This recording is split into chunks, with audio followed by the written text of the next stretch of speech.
La NBA es un escenario donde se forjan leyendas. Pero detrás del glamour de la cancha, no todas las historias terminan con un anillo de campeonato o una camiseta en las vigas. Algunas historias toman un giro más oscuro, donde el mismo impulso que empujó a los jugadores a la grandeza los lleva a una espiral peligrosa. Para algunas estrellas de la NBA, una sola elección, una pastilla, una línea, una aguja, provocó un descenso que no pudieron controlar. Desde la desgarradora batalla de Chris Herren con la heroína, hasta la trágica caída en desgracia de Delonte West, pasando por los altibajos de Dennis Rodman, Derrick Coleman y Vin Baker, sus historias revelan una verdad aleccionadora. Cuando el juego termina, comienza la verdadera lucha. Peor aún, carreras que valían millones se desmoronaron, contratos desaparecieron y en los puntos más bajos, estos atletas que alguna vez fueron celebrados se encontraron en la calle, sin hogar. En este vídeo, analizamos las historias de 15 jugadores de la NBA que sucumbieron a la adicción, mostrando cómo su ascenso a la fama acabó dando paso a su desgarradora caída en desgracia, empezando por Chris Herren. Nacido en Fall River, Massachusetts, era el tipo de prodigio del baloncesto con el que se sueña en los pueblos pequeños. Boston College vio su promesa y con solo 18 años estaba listo para despegar. Pero detrás de las luces brillantes y las multitudes rugientes se avecinaba la oscuridad. Un fatídico encuentro con la cocaína marcó el comienzo de una batalla de 14 años que lo arrastraría a profundidades inimaginables. Los tribunales no pudieron negar su talento, aunque las drogas casi lo hicieron. Después de ser expulsado de la Universidad de Boston por dar positivo en las pruebas de drogas, Herren encontró la redención en la Universidad Estatal de Fresno con el entrenador Jerry Tarkanian. Sobre el papel, estaba prosperando, anotaba más de 17 puntos por partido, pero fuera de la cancha, la adicción se apoderó de él. Imagínese el tormento de vivir una doble vida, atleta célebre de día, alma atormentada de noche. En 1999, su sueño de la NBA se hizo realidad. Seleccionado por los Denver Nuggets, Herren debería haberse sentido invencible. Sus compañeros de equipo intentaron protegerlo, pero los susurros de la adicción eran más fuertes. La temporada baja se convirtió en una puerta al infierno. OxyContin se convirtió en su captor, costándole $25,000 al mes y su control de la realidad. Traspasado a los Boston Celtics, el equipo de su infancia, Herren estaba viviendo un sueño. ¿O no? Compró drogas antes de los partidos, adormeciendo su cuerpo y su espíritu hasta que los Celtics lo dejaron ir. Italia fue lo siguiente. Luego una sobredosis de heroína. Arrestado a los 24 años, su primera llamada no fue a su familia, sino a su traficante. Cada espiral más profunda en la adicción hacía que su recuperación pareciera imposible. Pero tocar fondo tiene una forma de decir la verdad. El 4 de junio de 2008, una cuarta sobredosis y la súplica de un policía provocaron el despertar de Herren. Pero Herren no está solo en esta lucha. Otro prodigio del baloncesto con un don innegable se enfrentó a un viaje diferente, pero igualmente angustioso, con sus propios demonios. Michael Beasley. En su día, fue un prodigio del instituto y se clasificó entre los 2 mejores jugadores de la promoción de 2007, deslumbrando a los aficionados con su estatura de 2 metros, su capacidad de anotación de élite y su habilidad con el balón. Pero, detrás de los momentos destacados y los titulares, se estaba gestando una tormenta. En la Universidad Estatal de Kansas, Beasley promedió la asombrosa cifra de 26,2 puntos y 12,4 rebotes por partido en su primer año, lo que le consolidó como la segunda elección en el draft de la NBA de 2008. Sin embargo, con la fama llegó la presión y empezaron a aparecer grietas en sus cimientos. Su temporada de novato con los Miami Heat fue prometedora, pero los rumores de problemas fuera de la cancha se hicieron más fuertes. Cuando admitió haber fumado marihuana y haber esquivado a la policía durante el espectáculo de novatos, el mundo vislumbró las batallas a las que se enfrentaba fuera de la cancha. Traspasado a Minnesota para dejar sitio a LeBron James y Chris Bosh, Beasley prosperó inicialmente, e incluso anotó 42 puntos en un partido, la mejor marca de su carrera. Pero a medida que aumentaban las lesiones, su brillantez se atenuaba, al igual que sus números. Cuando aterrizó en los Phoenix Suns, sus problemas fuera de la cancha, destacados por un periodo de rehabilitación tras una controvertida publicación en las redes sociales, comenzaron a eclipsar sus actuaciones en la cancha. Las multas por exceso de velocidad con marihuana en el coche, un arma cargada y las acusaciones de agresión sexual profundizaron su espiral. Beasley parecía destinado a un final trágico. Pero aquí es donde la historia cambia. Al unirse a los Knicks en 2017, encontró la redención. con los cánticos de MVP resonando después de un impresionante partido de 30 puntos contra Houston, Beasley recordó al mundo su innegable talento. Sin embargo, ¿y si Beasley hubiera vencido a sus demonios antes? ¿Estaría hoy entre la élite de la NBA? Mientras Beasley sigue luchando por recuperar su carrera, la próxima batalla de un atleta por ser aceptado subraya un tema recurrente en la NBA. El talento por sí solo no es suficiente para proteger a los jugadores de las complejidades de la vida. Clifford Robinson, nacido el 16 de diciembre de 1966, perfeccionó sus habilidades en la Universidad de Connecticut, deslumbrando a los ojeadores con su versatilidad y determinación.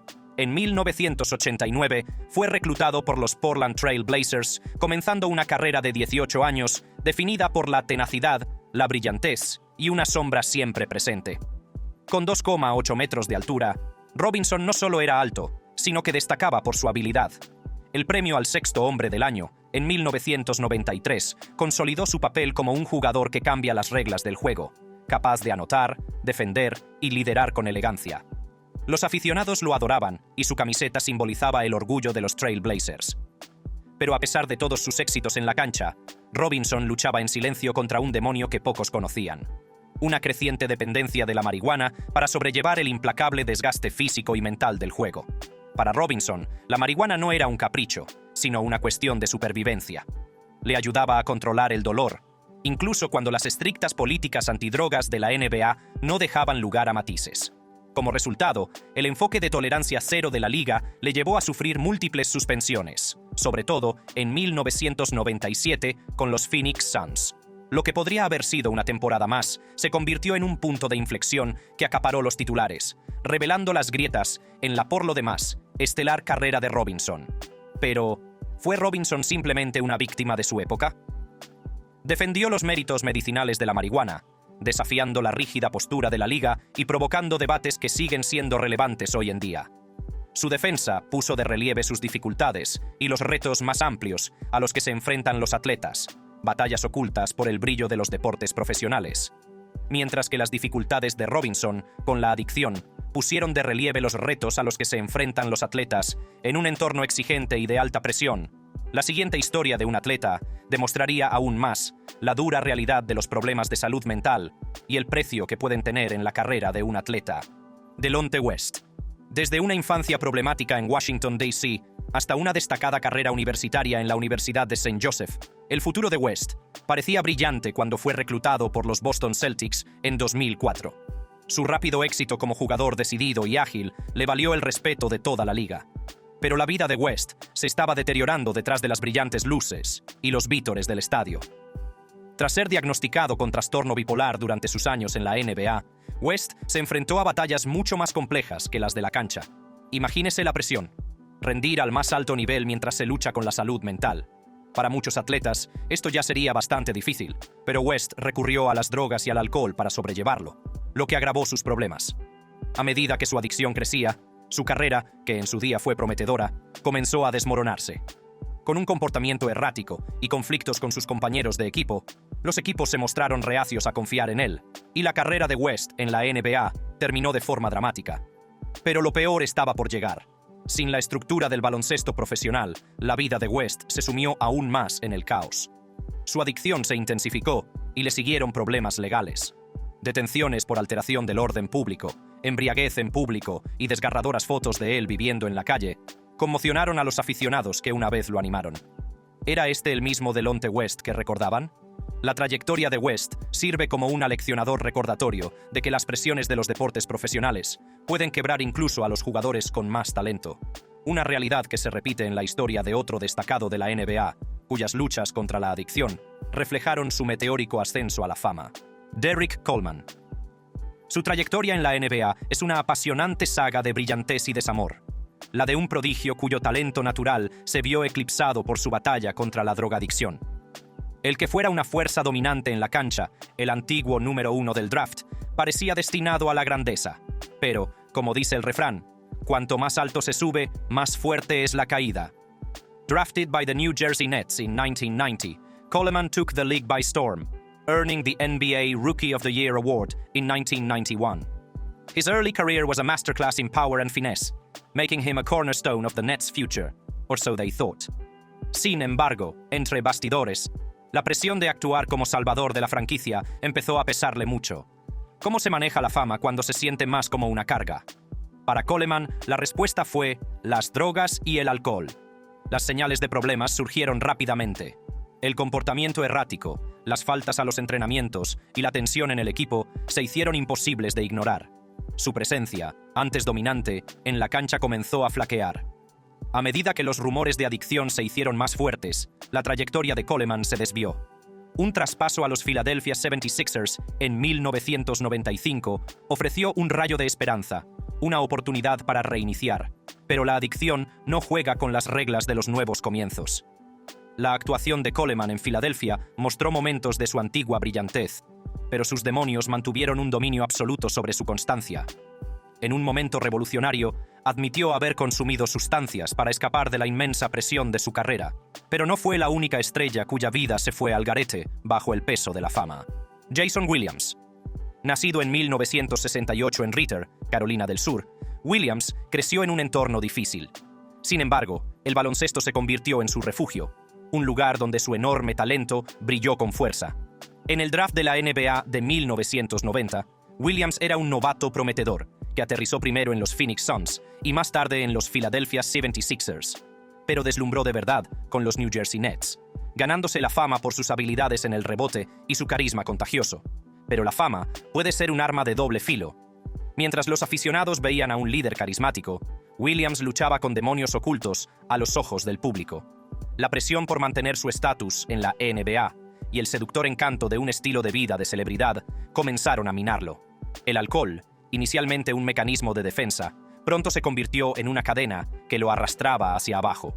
El punto de ruptura llegó en 1999 con una devastadora lesión en la pierna que puso fin abruptamente a su carrera. Imagínese estar en la cima de su pasión, solo para que se la arrebataran de la noche a la mañana. ¿A qué recurriría?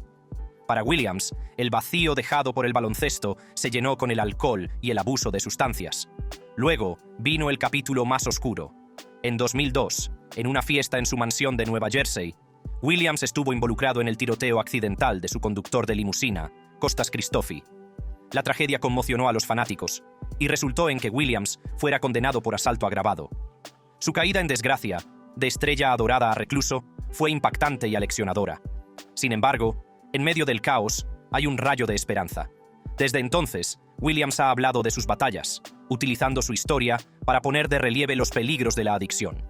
Al igual que Williams, el ascenso a la fama del siguiente jugador estuvo marcado por un inmenso potencial, pero también ensombrecido por demonios personales que acabarían por descarrilar su carrera. Chris Washburn. Con 2,11 metros de altura, rebosante de atletismo y carisma, destinado a la grandeza en la cancha de baloncesto. Así era Washburn, un nativo de Hickory, Carolina del Norte, cuyo talento innato llevó a su equipo de instituto a un campeonato estatal y le valió un codiciado puesto en la Universidad Estatal de Carolina del Norte, bajo la dirección del legendario entrenador Jim Valvano. En la cancha, deslumbraba. Fuera de ella, sin embargo, ya se estaban formando sombras. La carrera universitaria de Washburn fue tan turbulenta como brillante. Su habilidad era innegable, pero a menudo se encontraba con problemas, dificultades académicas, un escándalo por robo y rumores de inmadurez. Sin embargo, su potencial era irresistible. En 1986, los Golden State Warriors apostaron fuerte y lo eligieron en la tercera posición del draft de la NBA. Visualizaban una fuerza dominante en la pintura, una piedra angular para su futuro. Pero los sueños y la realidad pueden chocar de la manera más dura. El estilo de vida de la NBA, con su fama y sus tentaciones, resultó ser demasiado para la joven estrella. La cocaína se convirtió en el talón de Aquiles de Washburn, convirtiendo el potencial en caos. Siguieron pruebas de drogas fallidas, actuaciones inconsistentes y un desmoronamiento público. En 1988, después de múltiples suspensiones, Washburn se enfrentó a la pena máxima, una prohibición de por vida de la liga. Se convirtió en el sexto jugador expulsado en virtud del acuerdo antidrogas de la NBA. Una carrera truncada, millones perdidos y un legado empañado. La NBA ha visto cómo su cuota de talento se ha descarrilado por problemas fuera de la cancha. Mientras que la historia de Chris Washburn es la de un potencial no cumplido, otro jugador se enfrentó a batallas similares, pero con una trayectoria muy diferente. Dennis Rodman, conocido por su estilo excéntrico, sus extravagantes elecciones de moda y sus asombrosas habilidades de rebote, Rodman fue un jugador clave en la dinastía de los Chicago Bulls, de 1996, los años 90. Pero detrás de los brillantes trofeos y anillos de campeonato se escondía una realidad más oscura. Una batalla contra la adicción que amenazaba con descarrilarlo todo. El caos de Rodman comenzó a extenderse a la opinión pública cuando se hizo famoso por sus payasadas fuera de la cancha. Las fiestas, las noches salvajes y el comportamiento errático se consideraban parte de su personalidad de chico malo. Pero no era solo para aparentar. El abuso de alcohol y drogas se apoderó de Rodman durante su etapa con los Bulls, y las presiones de ser una superestrella de la NBA no hicieron más que amplificar sus dificultades. Su adicción se convirtió en parte de su historia tanto como su dominio defensivo. Avancemos rápidamente hasta el año 2000, cuando su etapa con los Dallas Mavericks se vio empañada por una detención por conducir bajo los efectos del alcohol y múltiples suspensiones. Pero, ¿fue este el final del viaje de Rodman? No del todo. Intentó recuperar su carrera a través de un reality show, Rodman on the Rebound, pero lo que se suponía que iba a ser un regreso se convirtió en una intervención impactante, que expuso las profundidades de su adicción. Sus intentos de recuperarse fueron reales, pero la adicción tiene una forma de arrastrarte de nuevo a ella. Aunque el viaje de Dennis Rodman con la adicción puso de manifiesto la caótica intersección entre la fama y los demonios personales, su historia está lejos de ser única en la NBA. Otro talento descomunal se enfrentó a una batalla similar, una que lo llevaría de las alturas del All-Star a las profundidades de la adicción antes de encontrar el camino de vuelta. Vin Baker. Nacido en Lake Wales, Florida, y criado en Connecticut, la historia de Baker comenzó con promesa. En 1992, apareció en Sports Illustrated como el secreto mejor guardado de Estados Unidos. La NBA era su ostra, y en 1993, los Milwaukee Bucks vieron el potencial en el ágil alero de casi 2 metros de altura y lo seleccionaron en el 8º puesto de la general. Los primeros años fueron dorados. En su segunda temporada, Baker fue All-Star de la NBA, dominando la cancha y siendo comparado con estrellas actuales como Anthony Davis. Pero el éxito tuvo un precio. La presión constante para rendir, combinada con las brillantes luces de la NBA, comenzó a pesar mucho sobre él. En busca de alivio, Baker recurrió al alcohol, una decisión que se convertiría en una adicción en toda regla. Su carrera con los Seattle Supersonics comenzó con esperanza. Cambiaron a Shawn Kemp para traerlo, y el equipo prosperó, ganando 61 partidos en su primera temporada. Sin embargo, a puerta cerrada, la dependencia de Baker al alcohol iba en aumento. Aparecía en los entrenamientos apestando a alcohol, y su juego comenzó a resentirse. Las grietas se hacían evidentes. En 2003, la batalla de Baker se hizo pública. Admitió ser alcohólico, llegando incluso a beber Listerine para alimentar su adicción. La caída en desgracia fue rápida y brutal. Perdió $1 millón en una noche en Las Vegas, pasó temporadas con varios equipos y su carrera quedó reducida a una sombra de lo que había sido. En su peor momento, Baker fue arrestado por conducir bajo los efectos del alcohol y vivía en la casa de su infancia, reflexionando sobre lo que podría haber sido. Pero la historia no terminó ahí. A través de la fe, la familia y la determinación, comenzó el largo viaje hacia la sobriedad. Hoy en día es entrenador asistente de los Milwaukee Bucks, un testimonio viviente de que la redención es posible incluso en los valles más profundos. ¿Qué se necesita para volver del abismo? ¿Es la fe? ¿La familia? ¿O la voluntad pura e inquebrantable de levantarse de nuevo? La historia de Vin Baker demuestra que es todo lo anterior. Mientras que la redención de Vin Baker dependía de enfrentarse a las profundidades de la adicción con fe y familia, el viaje de otro jugador revela una faceta diferente de la lucha, una marcada por la determinación, las batallas ocultas y la lucha definitiva por recuperar su vida. Chris Dudley. Con 2,11 metros de altura, Dudley era una fuerza imponente en la cancha, y sus habilidades defensivas y destreza en el rebote le abrieron un hueco en el baloncesto profesional. Pero a medida que su carrera ascendía, también lo hacían sus demonios, acechando bajo la superficie. ¿Qué fue lo que hizo que este trabajador, que antes era de fiar, se desmoronara? Seleccionado a finales de los 80 por los Cleveland Cavaliers, la carrera de Dudley abarcó varios equipos, desde los Nets hasta los Knicks. Conocido por su determinación, su capacidad para adaptarse a cualquier plantilla fue un testimonio de su valía. Sin embargo, entre bastidores, el alcohol se estaba convirtiendo silenciosamente en su perdición. Al principio, era una forma inocente de relajarse de las presiones de la NBA, vuelos de por vida, partidos agotadores y un escrutinio implacable. Pero a medida que pasaban las temporadas, esa copa de alivio se convirtió en una muleta, y pronto la muleta se convirtió en grilletes. ¿Se dieron cuenta sus compañeros de equipo del cambio? ¿O estaban demasiado absortos en sus propias batallas? Durante un tiempo, la adicción de Dudley permaneció oculta tras una fachada de profesionalidad. Pero empezaron a aparecer grietas. Su presencia, antes fiable, flaqueó, y los rumores de incoherencia se hicieron más fuertes. Los entrenadores cuestionaron su disciplina. Los aficionados estaban desconcertados por sus actuaciones erráticas. ¿Era demasiado el peso de la NBA o Dudley ya estaba perdiendo un partido mucho más importante que el baloncesto? Finalmente, salió a la luz la verdad. Dudley habló de su lucha contra el alcohol, enfrentándose valientemente a la adicción que había erosionado su carrera. Su sinceridad reveló una cruda verdad sobre las cargas ocultas de los atletas. Sin embargo, su historia no termina en la derrota. Al afrontar su adicción de frente, Dudley transformó su narrativa de tragedia a redención. Un poderoso recordatorio de que incluso las caídas más duras pueden conducir a los regresos más inspiradores. Mientras que la historia de Chris Dudley fue la de lidiar con demonios personales y encontrar la redención, el viaje de otro jugador se desarrolla bajo una luz diferente.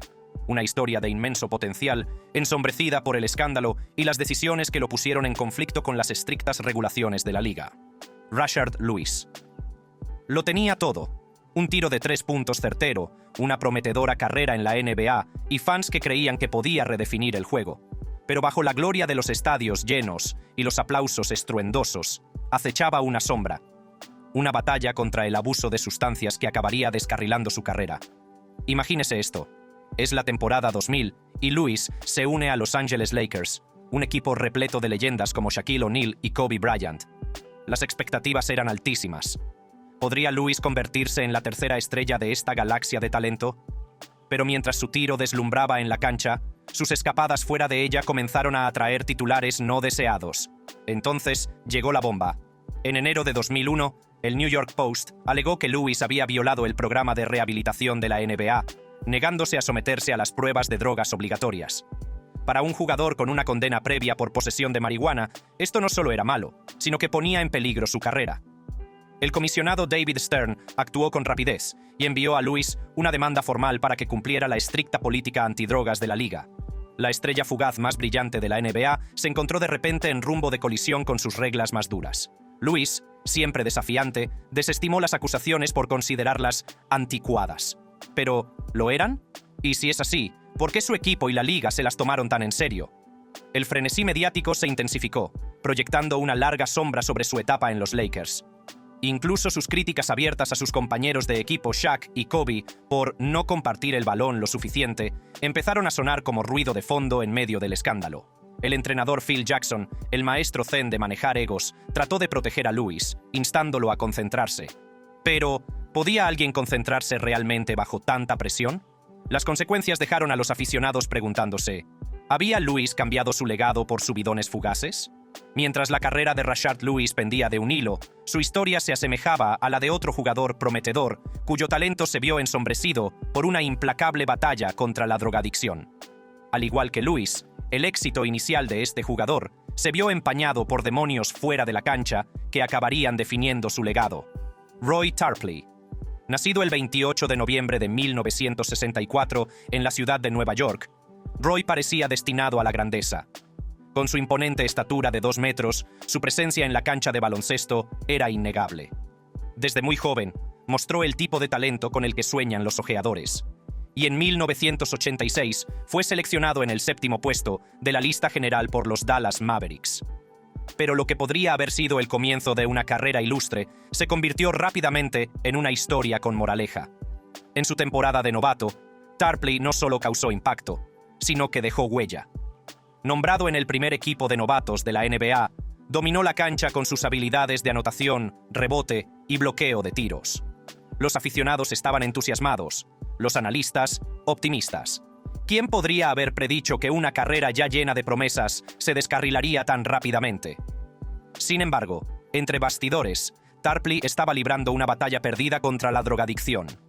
Las presiones del deporte profesional, la atención constante y la tentación del estilo de vida lo llevaron por un camino oscuro.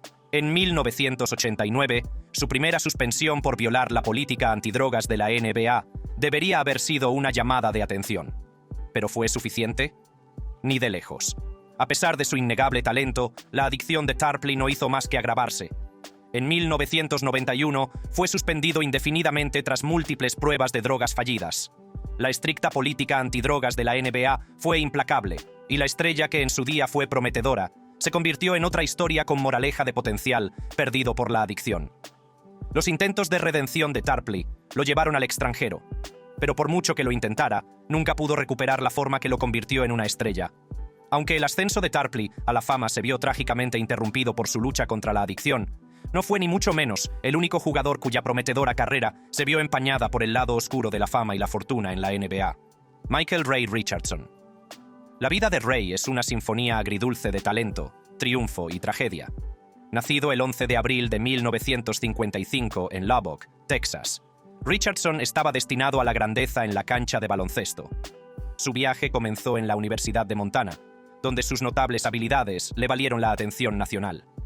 En 1978, los New York Knicks lo seleccionaron en el cuarto puesto de la clasificación general, reconociendo el inmenso potencial del hombre al que los aficionados pronto llamarían Sugar, en referencia a sus suaves y dulces movimientos en la cancha. Desde el primer día, Richardson deslumbró. Su agilidad, sus reflejos de acero y su incomparable sentido del juego lo situaron junto a leyendas como Magic Johnson y Larry Bird. Pero mientras su carrera se disparaba, se avecinaba una batalla más oscura, una batalla que Richardson perdería no en la cancha, sino dentro de sí mismo. A finales de los 70 y principios de los 80 fue una época turbulenta para la NBA, plagada de una creciente ola de consumo de drogas. Richardson, a pesar de su brillantez, cayó víctima del encanto de la cocaína. Al principio, fue un mecanismo de supervivencia para manejar las presiones de la fama, pero como un contraataque imparable, rápidamente se salió de control. La primera señal de alarma: una suspensión durante la temporada 1983-84. La segunda: una prohibición de por vida en 1986, la primera en la historia de la NBA por abuso de drogas. Y entonces, ¿cómo se pasa de los elogios del All-Star a ser condenado al ostracismo por la misma liga que una vez lo celebró? La respuesta se encuentra en una mezcla de adicción, confusión personal y errores financieros. Los gastos excesivos, las relaciones rotas y las deudas crecientes no hicieron más que profundizar el abismo de Richardson. Sin embargo, su historia no termina ahí. Después de tocar fondo, Richardson se abrió camino de vuelta a la sobriedad. Su caída en desgracia se convirtió en una plataforma para la redención, un conmovedor recordatorio de que incluso aquellos bendecidos con un talento extraordinario son humanos, con vulnerabilidades y demonios.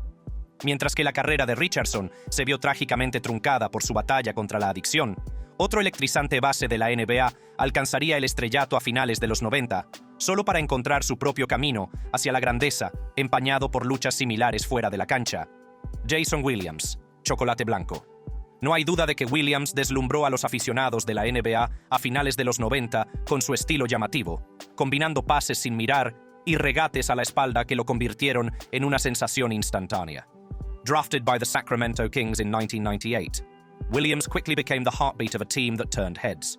His chemistry with Chris Webber and Vlade Divac transformed the Kings into a powerhouse, and Williams's all-rookie honors in his first season proved his undeniable talent.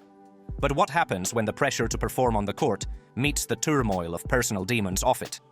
Williams, el rey de los momentos destacados, luchó con un lado más oscuro que a menudo eclipsaba su brillantez. Mientras los aficionados se deleitaban con sus payasadas en la cancha, los rumores sobre su comportamiento fuera de ella se hicieron más fuertes. El amor del llamativo base por la fiesta y sus batallas con el abuso de sustancias amenazaron su carrera. ¿Estaba su vida personal fuera de control o simplemente era el peso de la fama y las expectativas lo que lo aplastaba? A pesar de estas dificultades, Williams siguió siendo resistente. Incluso después de ser traspasado a los Memphis Grizzlies y luego a los Miami Heat, demostró su talento, incluyendo el papel clave que desempeñó en la victoria del Heat en el campeonato de la NBA de 2006. Pero la sombra de la adicción persistía. Su juego, antaño celebrado, comenzó a mostrar signos de tensión. Sus compañeros de equipo se dieron cuenta, al igual que las estrictas políticas antidrogas de la NBA. Cada desliz podría haber significado el fin de su carrera, una presión agonizante que dejó a los aficionados preguntándose: ¿podría el base, conocido por su creatividad, superar alguna vez sus batallas internas? Si te ha gustado este video, haz clic en nuestros otros increíbles videos en el canal. Gracias por vernos y nos vemos en el próximo video.